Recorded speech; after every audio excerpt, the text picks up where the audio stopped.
Assalamualaikum warahmatullahi wabarakatuh. Yang saya hormati Ibu Vivi Indriani, MPD, selaku dosen pengampu mata kuliah umum Bahasa Indonesia. Izinkan saya, Ance Adesiva, dengan NIM 2504282 dari Prodi Ilmu Administrasi Negara.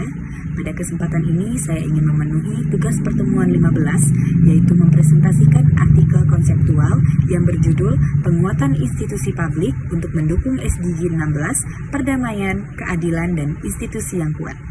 Latar belakang.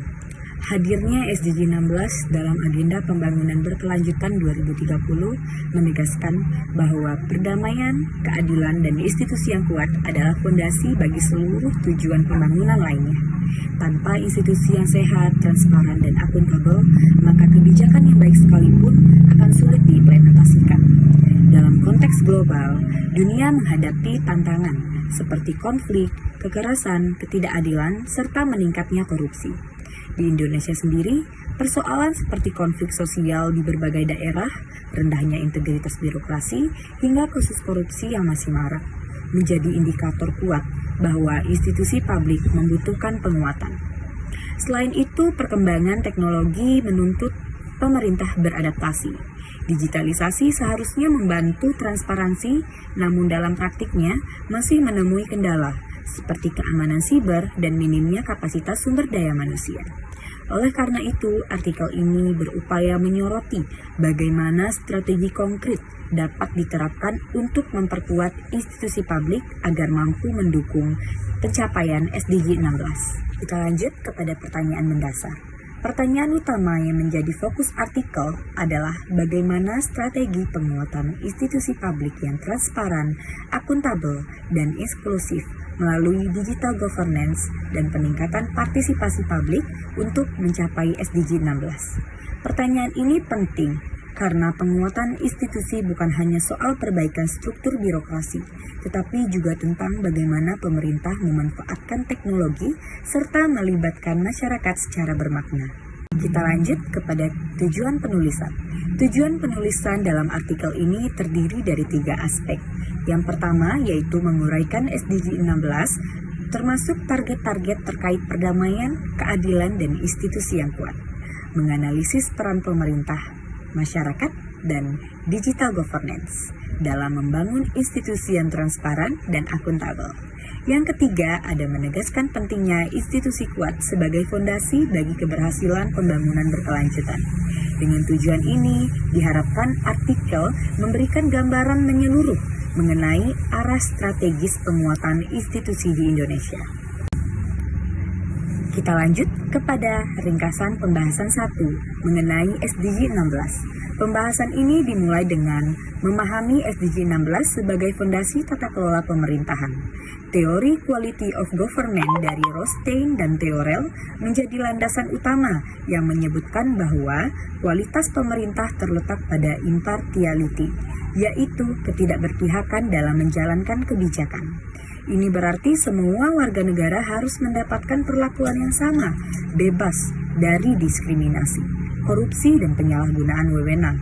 Indonesia sendiri telah mengadopsi SDG 16 melalui berbagai kebijakan nasional seperti Rencana Aksi Nasional SDGs, tetapi implementasinya masih menghadapi banyak tantangan.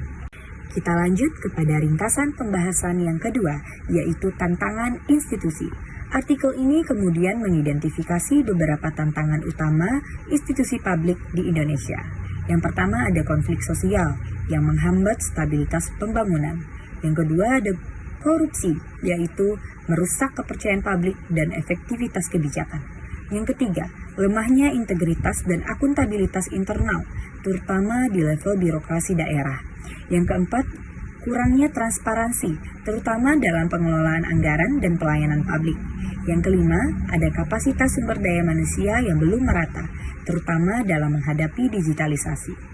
Tantangan-tantangan ini menunjukkan bahwa penguatan institusi tidak dapat dilakukan secara parsial, melainkan harus bersifat menyeluruh. Ringkasan pembahasan 3 mengenai strategi inti, terdapat 3 strategi inti yang dibahas dalam artikel ini. Yang pertama ada digital governance, Digitalisasi birokrasi seperti SPBE, e-budgeting, dan layanan publik online dapat mengurangi peluang korupsi, meningkatkan transparansi, mempermudah akses masyarakat terhadap layanan.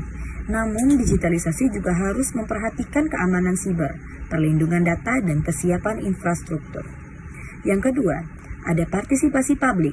Partisipasi publik tidak boleh hanya bersifat formalitas atau tokenisme. Mengacu pada teori Arstein 1969, partisipasi harus bergerak menuju citizen power, yaitu masyarakat memiliki ruang nyata untuk mempengaruhi kebijakan.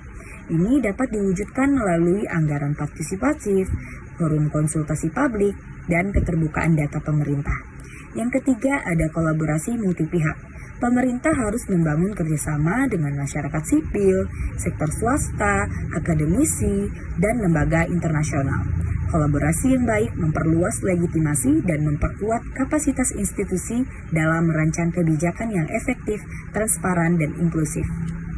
Kesimpulan dari artikel ini, secara keseluruhan artikel ini menyimpulkan bahwa penguatan institusi publik adalah kunci utama pencapaian SDG 16. Institusi yang kuat ditandai oleh integritas internal, transparansi, partisipasi publik, dan kolaborasi multi pihak.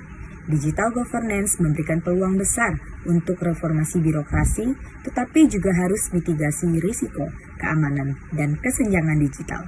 Tanpa institusi yang imparsial dan akuntabel, tujuan pembangunan lain tidak akan tercapai. Beberapa rekomendasi yang ditawarkan agar strategi ini dapat diimplementasikan secara efektif adalah: pertama, reformasi birokrasi berbasis merit dan ketidakberpihakan. Kedua, peningkatan investasi keamanan digital untuk melindungi data publik. Ketiga, memperkuat ruang partisipasi publik hingga mencapai level citizen power. Keempat, harmonisasi peraturan anti korupsi antar lembaga dan pemerintah daerah. Kelima, peningkatan literasi digital dan kapasitas sumber daya manusia agar digital governance berjalan inklusif. Sebagai penutup, demikian pemaparan presentasi mengenai strategi penguatan institusi publik untuk mendukung SDG 16. Saya berharap materi ini dapat memberikan gambaran yang lebih jelas mengenai pentingnya reformasi birokrasi dan peran digitalisasi dalam menciptakan tata kelola pemerintahan yang lebih bersih, terbuka, dan berkeadilan. Wabillahi taufiq wal hidayah. Wassalamualaikum warahmatullahi wabarakatuh.